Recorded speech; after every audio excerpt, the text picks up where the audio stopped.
Hello again. I'd just like to recap a little bit from our last video about the rules of the mind and how the mind works and everything. And one thing I wanted to make very clear is that once the subconscious accepts an idea, it is there until it is replaced. So it's possible to replace any idea in the subconscious mind. Okay. The longer an idea is accepted, the more opposition there will be to replace it. But it can still be done. And the other thing is, imagination is more powerful than knowledge. And I know that is difficult for a lot of people to accept, but it's very true. And I myself have experienced it. So I told you today we would be looking at myths and misconceptions surrounding hypnosis and hypnotherapy. And most of these ideas come from TV. TV sensationalizes everything. It doesn't matter what it is. It sensationalizes it because it wants an audience, wants to keep people coming back. And so there's a lot that there's a lot of information that it puts out about hypnosis and hypnotherapy that is not true. And so, unfortunately, religious people also have misconceptions because of their belief systems. And so I would like to clear those things up. The biggest thing for religious people is there's two things. First of all, they say you should never mess with the subconscious mind because they have built up this mystique about it. And I think that it has to do with the other thing that they always say. When you clear your mind, then an evil spirit can come in and take over your mind. And I want to make it very clear that during hypnosis, you are not clearing your mind. You're not sitting there or laying there with an empty mind, waiting for the hypnotherapist to put ideas into it. That's not the way it works at all. For some reason, and I think it's mainly because of TV, people think that that's what happens, and it is not.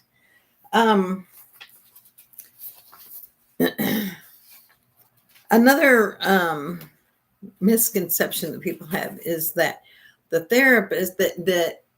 therapist is going to cause you to become unconscious, and then the therapist is going to put thoughts and ideas in your head while you're unconscious. This is so far from the truth because you never lose consciousness during a hypnotherapy session. That just doesn't happen. Most of us don't realize that. Well, let me give you a little example. Have you ever been driving down the road? You're going somewhere specific. You've driven this route hundreds of times. And so you're driving along and you're thinking about all kinds of other stuff as you drive. And then suddenly you're at your destination, or sometimes you look around and think, okay, where am I in this trip? How far have I gone? And then you look around and you realize, oh, okay, this is where I am. I'm almost where I'm going, or whatever. That is a form of hypnosis. You're doing things subconsciously. You're driving along subconsciously while you're thinking about other things because you've made this trip so many times that your subconscious takes over and you just do it. And see, that's part of what the subconscious mind does. The subconscious mind keeps you breathing without thinking about it. It governs all the automatic things that go on in your body happens because of the subconscious mind. So we experience hypnotism often in our lives. Sometimes we're so entranced with what we're seeing on the TV that time just flies by. And I know it's like that when I get involved with my games on the internet. I'm thinking an hour has gone by and it's been 3 or 4. So that's the way it is. So anyway, but during those times, you have not lost consciousness. Your mind is thinking about what you're seeing on the screen, whether it's TV or the computer. So you have not lost consciousness at all, and you have not emptied your mind at all. So that's, when people say that you empty your mind and an evil spirit could come in, that's the furthest thing from the truth. You don't empty your mind.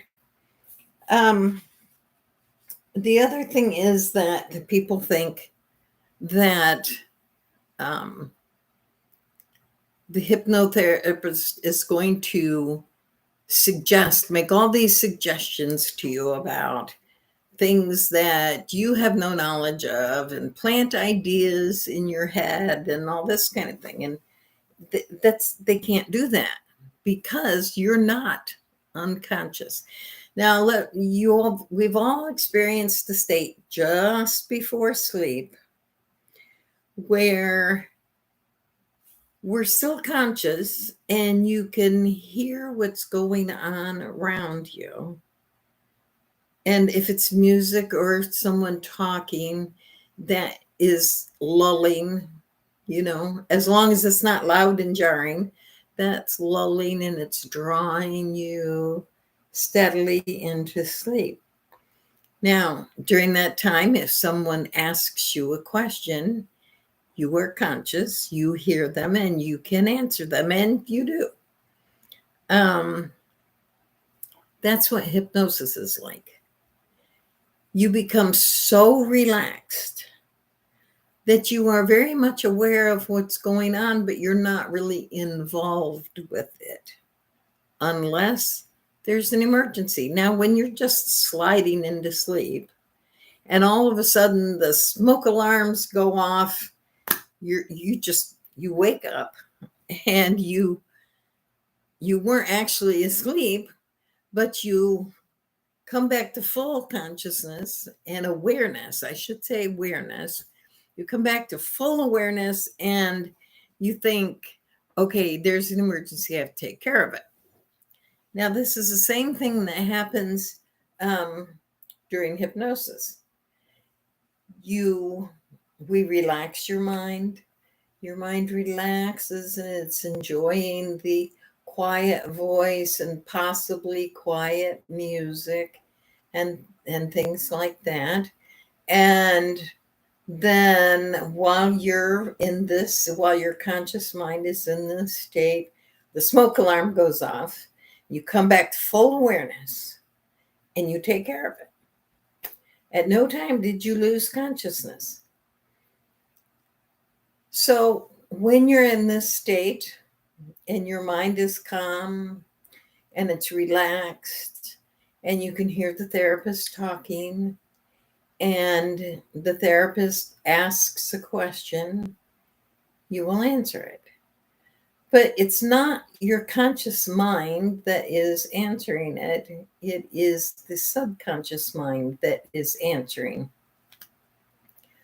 When the conscious mind becomes this relaxed, this is when the subconscious mind comes to the forefront. Now, last week we talked about how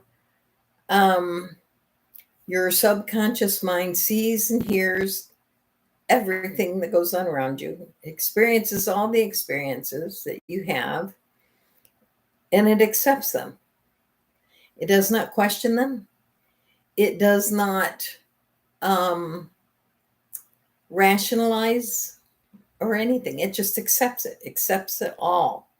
And for that reason, It remembers events exactly how they happened. Now, the conscious mind wants to rationalize, wants to question, wants to try to reason things out. And that's why the conscious mind forgets a lot of things because it's too busy doing all this other stuff over here to remember every single detail. And if you think about an event and you rationalize it and reason it out and question it, you begin to see things a little bit different. And so in your conscious mind, it might not have happened like it really did. So the subconscious mind doesn't do that. So if you want to know what actually happened, you need to ask the subconscious mind because it remembers it exactly the way it happened with no rationalizations, no doubts, nothing. It knows exactly how it happened. So this is why we relax the conscious mind to this state where it's aware, but just very relaxed and contented. And the subconscious mind can come to the forefront and answer the questions, telling you exactly the way something happened or the way something was said, the exact words. The subconscious mind doesn't forget anything. So, this is the way it is during hypnosis. The before your session, the hypnotherapist visits with you and discusses exactly what it is that you want to work on. And they ask you a few questions, about your parents. Did you grow up with your biological parents? This type of thing, just to get a little bit of background about you. And the therapist asks you what you would like to work on in hypnosis. So let's just say you are afraid of public speaking. You just can't get up and talk in front of anybody. And so you want to fix that because you want to be able to get up and talk in front of people. And so the therapist discusses with you what is so frightening about it for you. And then they ask you to imagine what it would be like without those fears. Imagine what it would be like to just get up and talk in front of people and be absolutely relaxed and enjoying every minute of it. And they are going to ask you to picture that in your mind and picture your audience and your audience's response to you, and all in a positive light. And this is what you'll work on during the session. Um, so the questions, the therapist will let you know what questions will be asked of the subconscious mind. The therapist will not ask any questions that have not been gone over before the session. Um, so it's not that the therapist is planting ideas. You and the therapist have already talked about it. You've already decided what's going to be worked on, what questions are going to be asked. So then the next time you see the therapist, then it's time for the hypnosis. And as you go into hypnosis, one of the things the therapist is going to say to you is, I want you to picture, imagine everything that I'm saying to you. And of course, you've already gone over this. So you know exactly what the therapist is going to say, and you can picture it as they say it. So you are not emptying your mind. You are focusing on what the therapist is saying. You are focusing on relaxing your mind, and you're picturing what the therapist is saying in your mind. And so your mind is your subconscious mind is active. Your conscious mind is feeling very relaxed, very happy, very contented. The subconscious mind is picturing everything and answering questions. You will be able to hear everything the therapist says.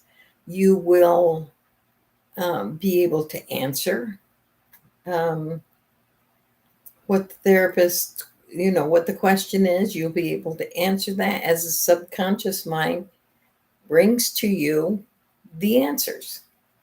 And it's very easy, it's very relaxing, and it's a wonderful experience.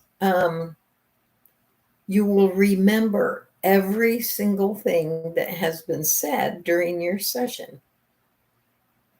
The session is also recorded.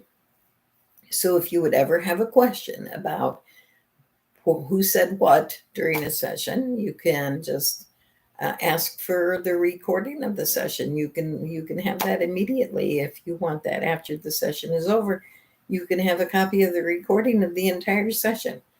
Then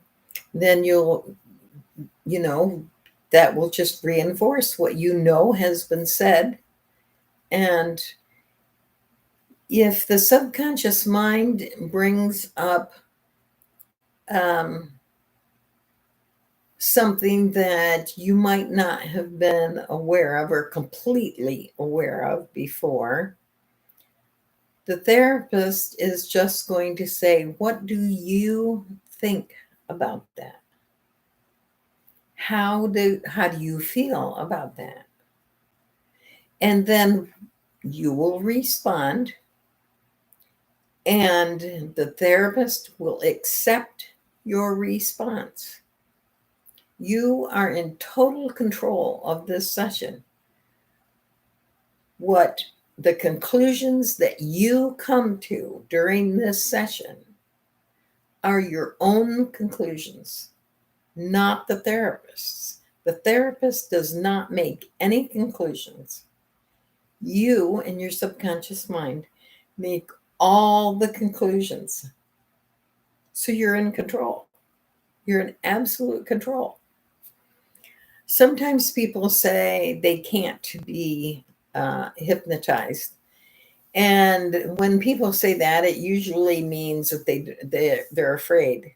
They don't want to because they're afraid of losing control. But since you're not unconscious and you're in control of the session, there's no way to lose control. And as I described earlier, being hypnotized when you're really into a TV show or into a game or driving down the road on autopilot, we all experience hypnosis. So everyone can be hypnotized unless they don't want to be. If they don't want to be, then it's not going to happen. I think a lot of people have built up this mystique about the subconscious mind because it's so different from the conscious mind. And I think that there are a lot of people that are afraid of what the subconscious mind is going to say. And I'm not sure that I don't think personally that I understand that fear, but I know that there are people who have that fear. And I think that on some level, they are aware that maybe something happened that they don't want to talk about or they don't want to think about. And so they don't want to do the hypnosis because they are afraid of what the subconscious mind will tell them.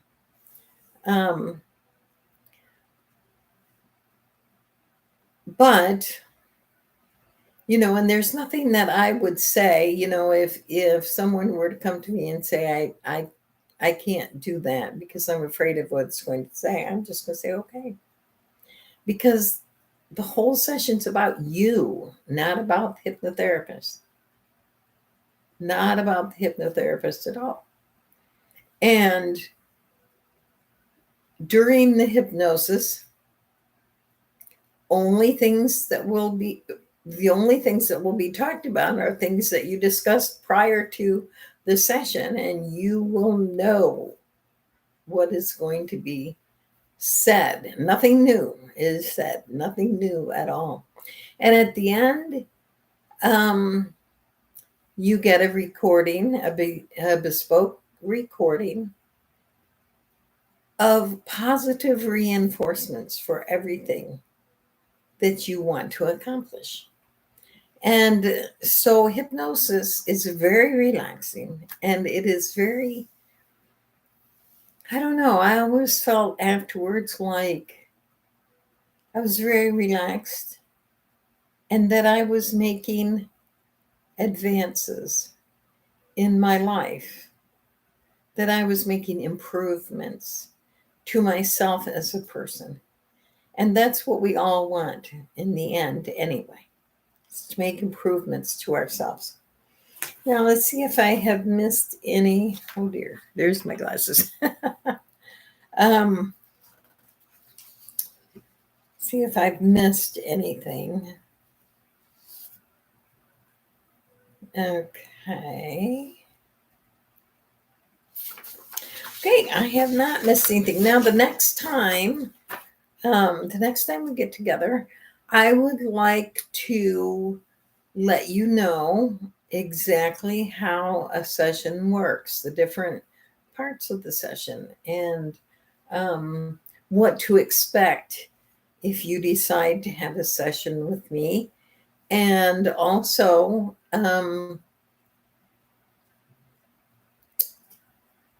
what things can be worked on. Most things can be worked on, if not everything.